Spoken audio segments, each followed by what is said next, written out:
సంక్రాంతికి రిలీజ్ అయ్యే అన్ని సినిమాల టికెట్ ధరలు పెంచుకోవడానికి ఏపీ ప్రభుత్వం అనుమతులిచ్చింది. రామ్ చరణ్ గేమ్ చేంజర్, బాలయ్య డాకు మహారాజ్తో పాటు వెంకటేష్ సంక్రాంతికి వస్తున్న సినిమా టికెట్ల ధరలు పెంచుకోవడానికి ఏపీ ప్రభుత్వం ఉత్తర్వులు జారీ చేసింది. అయితే తెలంగాణలో ఈ విషయంపై ఇంకా క్లారిటీ రాలేదు. తాజాగా ఈ విషయంపై కీలక వ్యాఖ్యలు చేశారు టీఎఫ్డీసీ చైర్మన్ దిల్ రాజు. ఒక బిగ్ ఫిలిం ఇలా భారీ బడ్జెట్తో సినిమా తీయాలన్నప్పుడు తప్పకుండా గవర్నమెంట్స్ సపోర్ట్ కావాలి. ముందు నుంచి గవర్నమెంట్ సపోర్ట్ చేస్తూనే ఉన్నాయి. ఎప్పుడు గవర్నమెంట్ సపోర్ట్ కావాలి.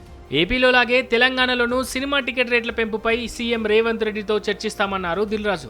Game Changer pre release event అద్భుతమైన ఈవెంట్. దీనికోసం టైం స్పెండ్ చేసి వచ్చిన పవన్ కళ్యాణ్కు ధన్యవాదాలు. ఏపీలో టికెట్ రేట్స్ పెంచినందుకు AP CM, deputy CM, cinematographer మినిస్టర్కు ధన్యవాదాలు అని చెప్పిన దిల్ రాజు, ప్రొడ్యూసర్గా తెలంగాణలో కూడా టికెట్ రేట్లు పెంచమని సీఎం రేవంత్ రెడ్డిని అడుగుతానన్నారు. ఏం కావాలన్నా తీసుకోండి, మీరు అది తీసుకోండి, ఇది తీసుకోండి. ఆయన స్పీచ్ చూడండి. మేము ఇండస్ట్రీకి అగనిస్ట్ కాదు, అన్నీ ఇస్తాము, కానీ ఇలాంటి ఇన్సిడెంట్లు జరిగి మాకు ఇలా జరగకూడదు, జరిగింది కాబట్టి ఫర్దర్గా నేను ఇలాంటి నిర్ణయం తీసుకుంటున్నాను అని చెప్పారు. సో అన్నీ ఇస్తానని కూడా చెప్పారు. నేను ఆశతో ఉన్నాను.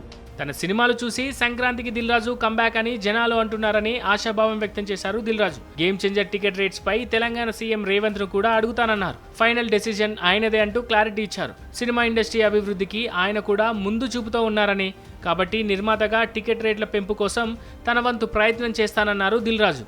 అన్నీ ఇస్తాను అంటున్నారు, మీరు అన్నీ తీసుకోండి అంటున్నారు. ఇప్పుడు అడగలేదు అనుకో, ఆకలి అవుతుందని అమ్మ కూడా అన్నం పెట్టదుగా. ఐ వాంట్ ప్రొడ్యూసర్గా ఆ స్టేట్లో వచ్చింది, మీరు మాకు కోఆపరేట్ చేస్తే బాగుంటుందని అడుగుతాను. తర్వాత ఆయన నిర్ణయం ఫైనల్.